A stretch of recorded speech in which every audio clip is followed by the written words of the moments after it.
Ruth, bom dia, tudo bem? Olha, temos hoje uma história que vem lá de Idaho, dos Estados Unidos, escrita pela Louise Driver, e ela está falando sobre lealdade e fidelidade. Essas são duas características, são duas virtudes muito importantes, que nem sempre está sendo fácil de a gente achar hoje, mas a grande questão é se nós somos leais e fiéis. Acompanhe aqui comigo essa história, porque ela vem lembrando um fato, aliás, uma história que está na Bíblia. Aquela história de Noemi. Noemi era uma mulher que havia passado por um período muito difícil, deixou sua casa, se mudou para uma cidade, para uma nova terra, aliás, Moabe. Foi com seu marido e com seus 2 filhos. E com o tempo, os filhos cresceram, casaram com mulheres moabitas.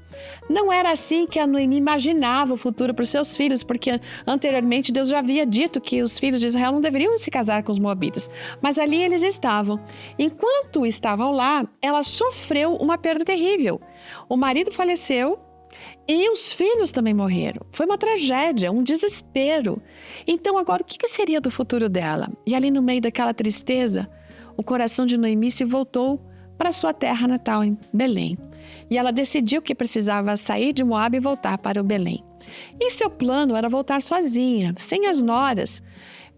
Isso aí, se as noras não estivessem com ela, seria uma perda ainda maior. Mas uma dessas noras, Ruth, muito leal, ela compreendeu a dor da sogra. E ela falou assim: não, Noemi, eu não vou abandonar você. Eu não vou abandonar nem você, nem o Deus que você me mostrou. Então, quando eles estavam se aproximando da antiga casa lá em Israel, a Noemi ficou ali angustiada, sabe? Com o espírito abalado. Ela não queria mais ser chamada pelo aquele nome, então ela pediu para que os outros chamassem ela não de Noemi, as pessoas lá agora daquela região, mas de Mara, porque Mara significa amarga. Essa era a realidade da vida da Noemi. E ela então agora estava envolvida numa profunda tristeza, né? E que ela não conseguia nem ver exatamente o quanto Deus havia abençoado com uma nora que estava com ela e que era fiel. Ruth tentou facilitar a vida de Noemi de todas as formas possíveis. E ela se ofereceu, inclusive, para trabalhar, para que elas pudessem ter comida. Aí Noemi se lembrou de que tinha um parente próximo chamado Boaz, que era rico, dono de campos de cevada, e onde Ruth poderia colher alguns grãos. Olha, Deus é muito maravilhoso, porque Ele coloca pessoas certas, na hora certa, no lugar certo. E nessa história entra Boaz.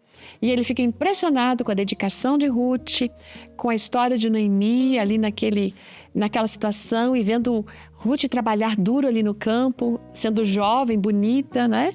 Isso não foi nenhum problema, na verdade. A Noemi se transformou nesse momento numa santa casamenteira, né? Porque ela ajustou para que Ruth pudesse realmente, com coragem, confiança, se aproximar de Boaz e Boaz tivesse interesse por ela. Enfim, isso aconteceu, porque de acordo com a história bíblica, Noemi, ela viu a devoção da sua nora e ela disse: essa menina pode ser muito bem recompensada. E Deus recompensou a Ruth com um marido e uma família. Ruth, ela é inclusive mencionada na genealogia de Jesus. A lealdade, gente, e a fidelidade dessas duas foram recompensadas. Do mesmo modo, Deus hoje recompensa a cada um de nós. Quando nós somos fiéis a Ele, quando nós somos leais à Sua palavra, Deus sempre honra aqueles que o honram. Embora a gente passe por dificuldades, a gente pode ter certeza. Mais à frente, se a gente permanece firme, a recompensa vem. Um ótimo dia para você. Seja fiel, seja leal.